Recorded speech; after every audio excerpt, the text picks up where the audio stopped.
On site at the Omloop Het Nieuwsblad, Ninova, and the races wrapped up both for the women and the men's race, and this was a great day of racing. The first big cobbled one-day race of the season, and the opener. This is the big one. This kicks off the Classics campaign, and we were treated to an awesome show today. Starting with the women's race, 130 kilometers, and it was none other than the great Annemiek van Vleuten taking the victory right here behind me, behind her Dutch compatriot Demi Vollering. Those two came to the line. They were away from the Bosberg. Annemiek had to really make up for lost time because she missed the moves. Movistar was drilling it, working well, but it was Annemiek who wasn't well placed. Well, Annemiek made up for it and made sure she got across and got rid of those others, including Marlene Reusser, including Ella van Dijk, and it was Demi Vollering, Annemiek van Vleuten all the way to the line, and Demi Vollering would not pull. And Annemiek van Vleuten tried to drop her a few times, but it wasn't to be. Annemiek van Vleuten rode straight to the finish line and held off Demi Vollering for the victory. And what a big one considering she was on crutches over the winter. But hey, she's back and she's winning. One of the big ones, opening up the 2022 campaign. Switching over to the men's side, Wout van Aert. After 42 years, someone's won here. Omloop Het Nieuwsblad in their first race of the season. Yeah, that's Wout van Aert. Think about it. This was his first day of racing on the road for 2022, and he polished off some great work by Team Jumbo-Visma, and the team has really stepped up for the 2022 year because they brought in some new resources, including Tish Benoot, and that rider was key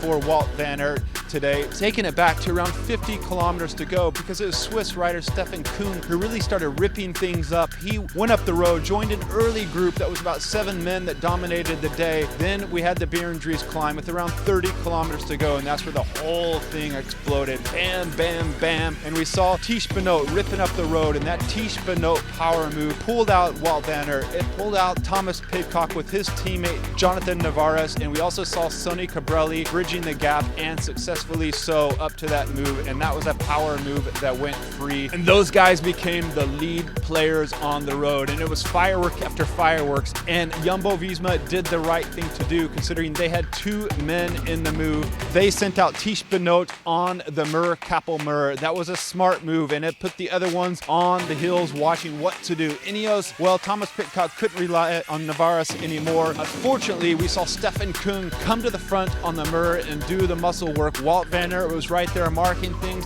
and it all came back together just right up there near the top of that chapel at the top of that famous climb. Well, on that final climb, it was none other than Wout van Aert, and he said afterwards he was actually a little bit nervous considering he did a solo move from the Bosberg here to the finish line all on his own in his first race of the season, but it paid off because, as it often is the case, one rider out solo, you think the riders behind more firepower, they're going to bring him back, but it wasn't to be. In fact, Wout van Aert was gaining more and more time. The first time in 42 years, one rider does it here, does it alone, solo in his first race of the season, and it was quite a day out. We learned a lot because we learned Ineos is also strong with Tom Pidcock. He's going to win one of these big ones here soon, and we learned that Quick-Step was off their game because they totally missed out today. Yves Lampaert said it wasn't the end-all and be-all, but you know they're going to get a talking to tonight from the team boss, Patrick Lefevre. They're going to turn the page.